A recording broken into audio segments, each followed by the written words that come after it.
Halo Tribuners, jumpa lagi bersama saya Felinda Anjani dalam live update Sri Polku TV, edisi Kamis 12 September 2024. Cari keadilan, Hotman Paris tantang hakim di Palembang soal nasib pembunuh AA. Cari keadilan, Hotman Paris tantang hakim di Palembang soal nasib pembunuh AA. Keluarga siswi SMP di Palembang yang diruda paksa dan dibunuh oleh 4 pelaku mencari keadilan.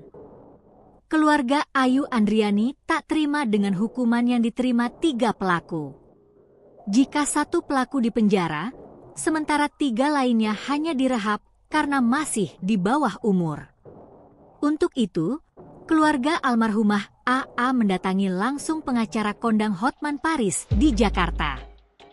Kedatangan Safarudin, ayah AA, dan tantenya guna meminta bantuan hukum lantaran tak terima 3 dari 4 tersangka pembunuhan berstatus di bawah umur hanya diberikan tindakan rehabilitasi.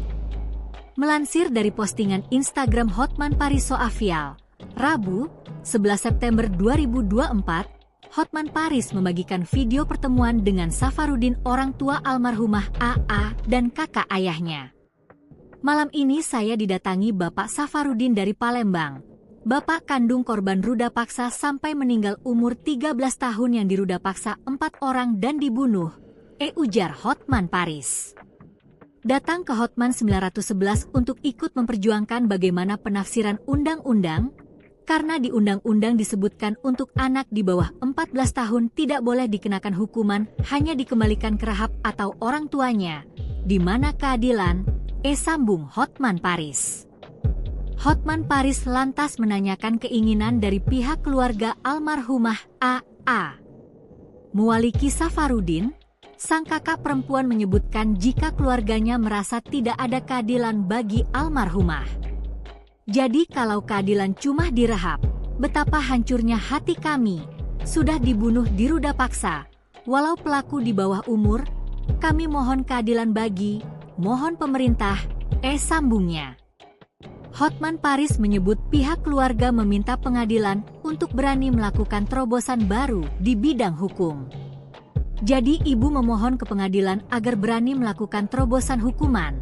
Karena sekarang kelakuan anak di bawah umur 15 tahun sudah seperti orang dewasa.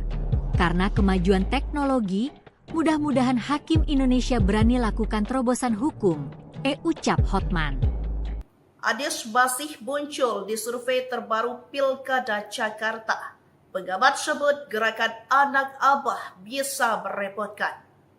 Meski pendaftaran Pilkada Jakarta telah berakhir, namun nama Anies Baswedan masih muncul di survei terbaru Pilkada Jakarta 2024. Bahkan tingkat keterpilihannya melebihi Cagup Independen Dharma Pongrekon. Padahal Anies Baswedan tidak mendaftar dalam kontestasi Pilkada Jakarta karena sejumlah partai yang mengusungnya berbalik arah. Terkait hal ini, pengamat politik dari UIN Syarif Hidayatullah Jakarta, Adi Prayitno, menilai bahwa gerakan anak abah bisa merepotkan. Sebab anak abah yang kecewa Anies gagal berlaga di Pilkada Jakarta itu membuat gerakan coblos 3 paslon alias golput. Hadi pun menilai bahwa gerakan coblos 3 paslon sangat berpengaruh kepada legitimasi dari paslon terpilih. Padahal dalam demokrasi, legitimasi seperti nyawa bagi para pemimpin daerah yang dipilih melalui pilkada. Hadi pun mengkalkulasi suara sah bagi ketiga paslon berpotensi hanya mencapai 40%. Dilansir dari tribunnews.com, nama Anies muncul dalam survei Proximity Indonesia yang dilakukan seusai pendaftaran pilkada berakhir, yakni pada periode 30 Agustus hingga 6 September 2024.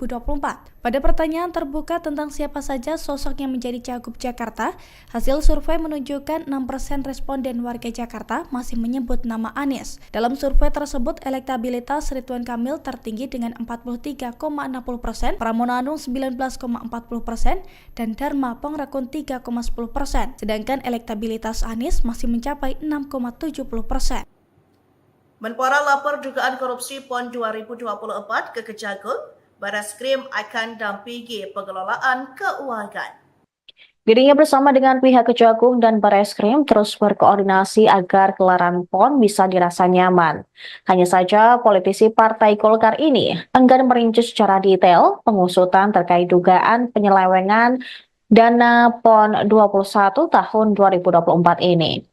Sementara itu Kapus Penkum Kejagung Harli Siregar menyatakan hingga saat ini pihaknya belum menerima laporan terkait dugaan potensi penyelewengan PON tersebut.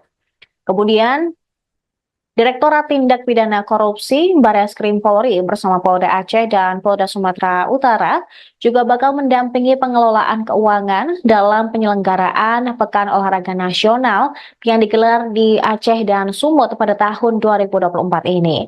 Terkait laporan dugaan penyelewengan dana PON yang telah diajukan oleh Menpora, Wakil Direktur Tipikor Barreskrim Polri, Kombes Arief Adiharsa mengatakan pihaknya tengah melakukan pendalaman sebagai langkah pencegahan terjadinya penyelewengan dalam pengelolaan keuangan. Seperti diketahui, gelaran PON Aceh dan Sumatera Utara mendapat anggaran dari pemerintah pusat, dalam hal ini Kemenpora, dengan total 516 miliar rupiah. Menpora sempat menjelaskan bahwa dukungan anggaran negara untuk Pesta Olahraga Nasional 4 tahunan itu dimanfaatkan untuk sejumlah kebutuhan utama seperti bidang pertandingan sebesar 176 miliar rupiah.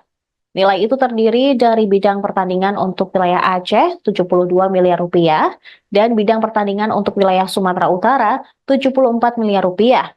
Kemudian kebutuhan panitia, pengawas, hakim, dan keabsahan sebesar 30 miliar rupiah. Ada pula kebutuhan anggaran untuk acara seremonial pembukaan di Aceh sebesar 60 miliar rupiah. Kemudian seremonial penutupan di Sumatera Utara sebesar 41 miliar rupiah. Kemudian kebutuhan anggaran untuk sarana pertandingan di Aceh sebesar 138 miliar rupiah, sementara pertandingan di Sumatera Utara 101 miliar rupiah.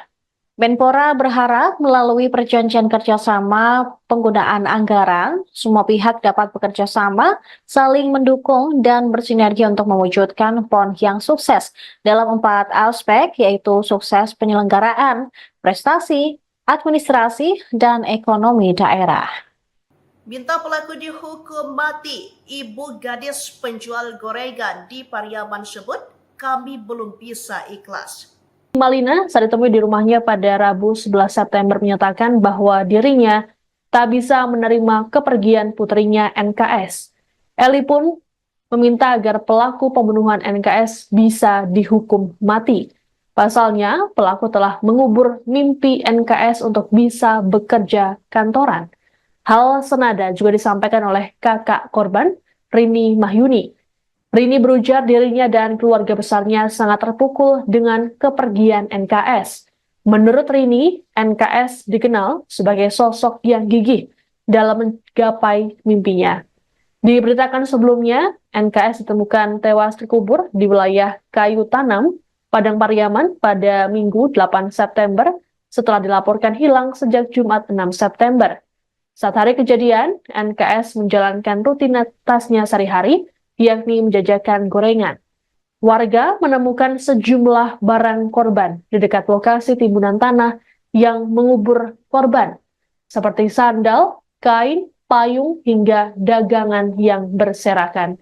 Kapolres Padang Pariaman AKBP Faisal Amir mengatakan, saat ditemukan, korban tak mengenakan pakaian. Muncul dugaan NKS diperkosa sebelum dihabisi. Meski begitu, polisi masih harus melakukan penyelidikan untuk mengungkap peristiwa naas ini. Emosi Ricky Oneng, interupsi Puan di detik-detik akhir, desak iuran pensiun tambahan dibatalkan. Dengan demikian, selesailah acara rapat paripurna Dewan hari ini. Selaku pimpinan rapat, kami menyampaikan ucapan terima kasih kepada yang terhormat para anggota Dewan dan hadirin sekalian atas ketekunan dan kesabarannya dalam mengikuti rapat paripurna Dewan hari ini. Dengan seizin pimpinan. Ya, Bu Rike. Assalamualaikum warahmatullahi wabarakatuh. Terima kasih pimpinan yang kami hormati atas kesempatannya, pimpinan dan anggota DPR RI sidang paripurna yang kami muliakan. Izinkan secara singkat saya menyampaikan pandangan tentang rencana program pensiunan tambahan yang direncanakan akan dihadirkan oleh pemerintah Republik Indonesia. Saat ini pertama PHK trennya melonjak, yang kedua fakta membuktikan adanya kerugian dari dana pensiun yang dimobilisasi oleh program pemerintah khususnya BUMN, Asabri senilai 22,78 triliun, Jiwasraya 16,81 triliun, dan indikasi investasi fiktif di dana Taspen sekitar 1 triliun. Namun demikian pemerintah tetap bersikeras akan menjalankan, alasannya adalah menjalankan perintah Undang-Undang Nomor 4 Tahun 2023 tentang pengembangan dan penguatan sektor keuangan, khususnya pasal 189. Saat ini potongan terhadap pekerja dan pemberi kerja di dalam skema jaminan sosial itu sudah cukup tinggi pimpinan. Total pekerja dipotong 4% dan pemberi kerja 10,24% hingga 11,74%. Dengan demikian kami mohon pertimbangannya berdasarkan hasil analisis mendalam, berdasarkan pertimbangan Undang-Undang Dasar Negara Republik Indonesia 1945 pada pasal 27 ayat 2. Tiap-tiap warga negara berhak atas pekerjaan dan penghidupan yang layak bagi kemanusiaan. Pasal 28 ayat 3. Setiap orang berhak atas jaminan sosial yang memungkinkan pengembangan dirinya secara utuh sebagai manusia yang bermartabat. Pasal 34 ayat 2. Negara mengembangkan sistem jaminan sosial bagi seluruh rakyat dan memberdayakan masyarakat yang lemah dan tidak mampu sesuai dengan martabat kemanusiaan. Menimbang undang-undang tentang SJSN, menimbang undang-undang tentang BPJS. Karena itu kami berpandangan bahwa khususnya ayat 4 pasal 189 terindikasi kuat bertentangan dengan amanat konstitusi dan terindikasi akan mengakibatkan tumpang tindihnya program pensiun yang telah dikelola dengan prinsip dana amanah dalam sistem jaminan sosial nasional. Kedua, kami memohon dukungan dari pimpinan dan anggota DPR RI untuk menolak terbitnya PP tentang program pensiunan tambahan karena sangat bertentangan dengan rasa keadilan rakyat yang saat ini sedang kesulitan mencari pekerjaan, bahkan rekrutmen CPNS saja berantakan pimpinan. Yang terakhir, memohon dukungan dari masyarakat untuk ajukan judicial review Undang-Undang Nomor 4 Tahun 2023 tentang pengembangan dan penguatan sektor keuangan, khususnya pasal 189. Terima kasih untuk kesempatan yang berharga ini pimpinan. Wallahul muwaffiq ila aqwamit thoriq. Wassalamualaikum warahmatullahi wabarakatuh.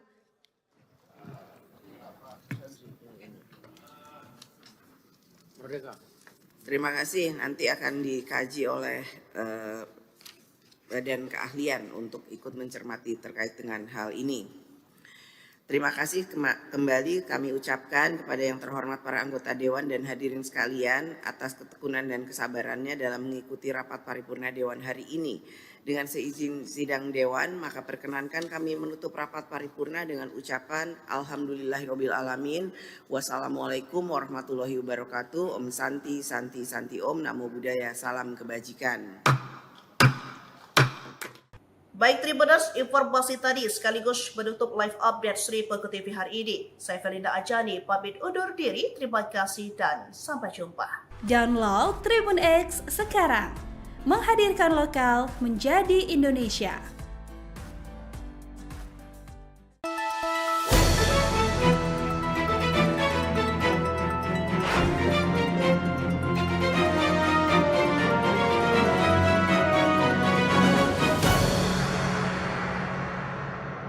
Halo Tribuners, jumpa lagi bersama saya Felinda Ajani dalam live update Sri Peko TV, edisi Kamis 12 September 2024. Cari keadilan, Hotman Paris tantang hakim di Palembang soal nasib pembunuh AA. Cari keadilan, Hotman Paris tantang hakim di Palembang soal nasib pembunuh AA. Keluarga siswi SMP di Palembang yang diruda paksa dan dibunuh oleh 4 pelaku mencari keadilan. Keluarga Ayu Andriani tak terima dengan hukuman yang diterima 3 pelaku. Jika 1 pelaku dipenjara, sementara 3 lainnya hanya direhab karena masih di bawah umur. Untuk itu, keluarga almarhumah AA mendatangi langsung pengacara kondang Hotman Paris di Jakarta. Kedatangan Safarudin ayah AA dan tantenya guna meminta bantuan hukum lantaran tak terima 3 dari 4 tersangka pembunuhan berstatus di bawah umur hanya diberikan tindakan rehabilitasi. Melansir dari postingan Instagram Hotman Paris Soavial, Rabu, 11 September 2024, Hotman Paris membagikan video pertemuan dengan Safarudin orang tua almarhumah AA dan kakak ayahnya. Malam ini saya didatangi Bapak Safarudin dari Palembang, bapak kandung korban ruda paksa sampai meninggal umur 13 tahun yang diruda paksa 4 orang dan dibunuh, ujar Hotman Paris. Datang ke Hotman 911 untuk ikut memperjuangkan bagaimana penafsiran undang-undang, karena di undang-undang disebutkan untuk anak di bawah 14 tahun tidak boleh dikenakan hukuman, hanya dikembalikan ke rahab atau orang tuanya. Di mana keadilan? Sambung Hotman Paris. Hotman Paris lantas menanyakan keinginan dari pihak keluarga almarhumah AA. Muwaliki Safarudin, sang kakak perempuan menyebutkan jika keluarganya merasa tidak ada keadilan bagi almarhumah. Jadi kalau keadilan cuma direhab, betapa hancurnya hati kami. Sudah dibunuh diruda paksa, walau pelaku di bawah umur, kami mohon keadilan mohon pemerintah, sambungnya. Hotman Paris menyebut pihak keluarga meminta pengadilan untuk berani melakukan terobosan baru di bidang hukum. Jadi ibu memohon ke pengadilan agar berani melakukan terobosan hukuman. Karena sekarang kelakuan anak di bawah umur 15 tahun sudah seperti orang dewasa. Karena kemajuan teknologi, mudah-mudahan hakim Indonesia berani lakukan terobosan hukum, ucap Hotman. Anies masih muncul di survei terbaru Pilkada Jakarta. Pengamat sebut gerakan anak abah bisa merepotkan. Meski pendaftaran Pilkada Jakarta telah berakhir, namun nama Anies Baswedan masih muncul di survei terbaru Pilkada Jakarta 2024. Bahkan tingkat keterpilihannya melebihi Cagup Independen Dharma Pongregon. Padahal Anies Baswedan tidak mendaftar dalam kontestasi Pilkada Jakarta karena sejumlah partai yang mengusungnya berbalik arah. Terkait hal ini, pengamat politik dari UIN Syarif Hidayatullah Jakarta, Adi Prayitno, menilai bahwa gerakan anak abah bisa merepotkan. Sebab anak abah yang kecewa Anies gagal berlaga di Pilkada Jakarta itu membuat gerakan coblos 3 paslon alias golput. Adi pun menilai bahwa gerakan coblos 3 paslon sangat berpengaruh kepada legitimasi dari paslon terpilih. Padahal dalam demokrasi, legitimasi seperti nyawa bagi para pemimpin daerah yang dipilih melalui pilkada. Adi pun mengkalkulasi suara sah bagi ketiga paslon berpotensi hanya mencapai 40%. Dilansir dari tribunnews.com, nama Anies muncul dalam survei Proximity Indonesia yang dilakukan seusai pendaftaran pilkada berakhir, yakni pada periode 30 Agustus hingga 6 September 2024. Pada pertanyaan terbuka tentang siapa saja sosok yang menjadi Cagup Jakarta, hasil survei menunjukkan 6% responden warga Jakarta masih menyebut nama Anies. Dalam survei tersebut, elektabilitas Ridwan Kamil tertinggi dengan 43,60%, Pramono Anung 19,40%, dan Dharma Pongregon 3,10%. Sedangkan elektabilitas Anies masih mencapai 6,70%. Menpora lapor dugaan korupsi PON 2024 ke Kejagung. Barreskrim akan dampingi pengelolaan keuangan. Dirinya bersama dengan pihak Kejagung dan Barreskrim terus berkoordinasi agar gelaran PON bisa dirasa nyaman. Hanya saja politisi Partai Golkar ini enggan merinci secara detail pengusutan terkait dugaan penyelewengan dana PON 21 tahun 2024 ini. Sementara itu Kapus Penkum Kejagung Harli Siregar menyatakan hingga saat ini pihaknya belum menerima laporan terkait dugaan potensi penyelewengan PON tersebut. Kemudian, Direktorat Tindak Pidana Korupsi Barreskrim Polri bersama Polda Aceh dan Polda Sumatera Utara juga bakal mendampingi pengelolaan keuangan dalam penyelenggaraan Pekan Olahraga Nasional yang digelar di Aceh dan Sumut pada tahun 2024 ini. Terkait laporan dugaan penyelewengan dana PON yang telah diajukan oleh Menpora, Wakil Direktur Tipikor Barreskrim Polri, Kombes Arief Adiharsa mengatakan pihaknya tengah melakukan pendalaman sebagai langkah pencegahan terjadinya penyelewengan dalam pengelolaan keuangan. Seperti diketahui, gelaran PON Aceh dan Sumatera Utara mendapat anggaran dari pemerintah pusat, dalam hal ini Kemenpora, dengan total 516 miliar rupiah. Menpora sempat menjelaskan bahwa dukungan anggaran negara untuk pesta olahraga nasional 4 tahunan itu dimanfaatkan untuk sejumlah kebutuhan utama seperti bidang pertandingan sebesar 176 miliar rupiah. Nilai itu terdiri dari bidang pertandingan untuk wilayah Aceh 72 miliar rupiah dan bidang pertandingan untuk wilayah Sumatera Utara 74 miliar rupiah.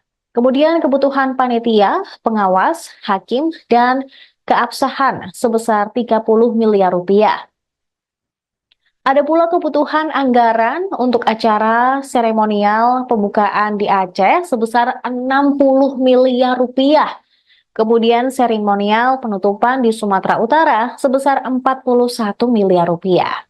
Kemudian kebutuhan anggaran untuk sarana pertandingan di Aceh sebesar 138 miliar rupiah, sementara pertandingan di Sumatera Utara 101 miliar rupiah. Menpora berharap melalui perjanjian kerjasama penggunaan anggaran, semua pihak dapat bekerja sama, saling mendukung, dan bersinergi untuk mewujudkan PON yang sukses dalam 4 aspek, yaitu sukses penyelenggaraan, prestasi, administrasi, dan ekonomi daerah. Minta pelaku dihukum mati, ibu gadis penjual gorengan di Pariaman sebut, kami belum bisa ikhlas. Malina saat ditemui di rumahnya pada Rabu 11 September menyatakan bahwa dirinya tak bisa menerima kepergian putrinya NKS. Eli pun meminta agar pelaku pembunuhan NKS bisa dihukum mati. Pasalnya, pelaku telah mengubur mimpi NKS untuk bisa bekerja kantoran. Hal senada juga disampaikan oleh kakak korban, Rini Mahyuni. Rini berujar dirinya dan keluarga besarnya sangat terpukul dengan kepergian NKS. Menurut Rini, NKS dikenal sebagai sosok yang gigih dalam menggapai mimpinya. Diberitakan sebelumnya, NKS ditemukan tewas terkubur di wilayah Kayu Tanam, Padang Pariaman pada Minggu 8 September setelah dilaporkan hilang sejak Jumat 6 September. Saat hari kejadian, NKS menjalankan rutinitasnya sehari-hari, yakni menjajakan gorengan. Warga menemukan sejumlah barang korban di dekat lokasi timbunan tanah yang mengubur korban, seperti sandal, kain, payung, hingga dagangan yang berserakan. Kapolres Padang Pariaman AKBP Faisal Amir mengatakan, saat ditemukan, korban tak mengenakan pakaian. Muncul dugaan NKS diperkosa sebelum dihabisi. Meski begitu, polisi masih harus melakukan penyelidikan untuk mengungkap peristiwa naas ini. Emosi Ricky Oneng, interupsi Puan di detik-detik akhir, desak iuran pensiun tambahan dibatalkan. Dengan demikian, selesailah acara rapat paripurna Dewan hari ini. Selaku pimpinan rapat, kami menyampaikan ucapan terima kasih kepada yang terhormat para anggota Dewan dan hadirin sekalian atas ketekunan dan kesabarannya dalam mengikuti rapat paripurna Dewan hari ini. Dengan seizin pimpinan. Ya, Bu Rike. Assalamualaikum warahmatullahi wabarakatuh. Terima kasih pimpinan yang kami hormati atas kesempatannya, pimpinan dan anggota DPR RI sidang paripurna yang kami muliakan. Izinkan secara singkat saya menyampaikan pandangan tentang rencana program pensiunan tambahan yang direncanakan akan dihadirkan oleh pemerintah Republik Indonesia. Saat ini pertama PHK trennya melonjak, yang kedua fakta membuktikan adanya kerugian dari dana pensiun yang dimobilisasi oleh program pemerintah khususnya BUMN, Asabri senilai 22,78 triliun, Jiwasraya 16,81 triliun, dan indikasi investasi fiktif di dana Taspen sekitar 1 triliun. Namun demikian pemerintah tetap bersikeras akan menjalankan, alasannya adalah menjalankan perintah Undang-Undang Nomor 4 Tahun 2023 tentang pengembangan dan penguatan sektor keuangan, khususnya pasal 189. Saat ini potongan terhadap pekerja dan pemberi kerja di dalam skema jaminan sosial itu sudah cukup tinggi pimpinan. Total pekerja dipotong 4% dan pemberi kerja 10,24% hingga 11,74%. Dengan demikian kami mohon pertimbangannya berdasarkan hasil analisis mendalam, berdasarkan pertimbangan Undang-Undang Dasar Negara Republik Indonesia 1945 pada pasal 27 ayat 2. Tiap-tiap warga negara berhak atas pekerjaan dan penghidupan yang layak bagi kemanusiaan. Pasal 28 ayat 3. Setiap orang berhak atas jaminan sosial yang memungkinkan pengembangan dirinya secara utuh sebagai manusia yang bermartabat. Pasal 34 ayat 2. Negara mengembangkan sistem jaminan sosial bagi seluruh rakyat dan memberdayakan masyarakat yang lemah dan tidak mampu sesuai dengan martabat kemanusiaan. Menimbang undang-undang tentang SJSN, menimbang undang-undang tentang BPJS. Karena itu kami berpandangan bahwa khususnya ayat 4 pasal 189 terindikasi kuat bertentangan dengan amanat konstitusi dan terindikasi akan mengakibatkan tumpang tindihnya program pensiun yang telah dikelola dengan prinsip dana amanah dalam sistem jaminan sosial nasional. Kedua, kami memohon dukungan dari pimpinan dan anggota DPR RI untuk menolak terbitnya PP tentang program pensiunan tambahan karena sangat bertentangan dengan rasa keadilan rakyat yang saat ini sedang kesulitan mencari pekerjaan, bahkan rekrutmen CPNS saja berantakan pimpinan. Yang terakhir, memohon dukungan dari masyarakat untuk ajukan judicial review Undang-Undang Nomor 4 Tahun 2023 tentang pengembangan dan penguatan sektor keuangan, khususnya pasal 189. Terima kasih untuk kesempatan yang berharga ini pimpinan. Wallahul muwaffiq ila aqwamit thoriq. Wassalamualaikum warahmatullahi wabarakatuh.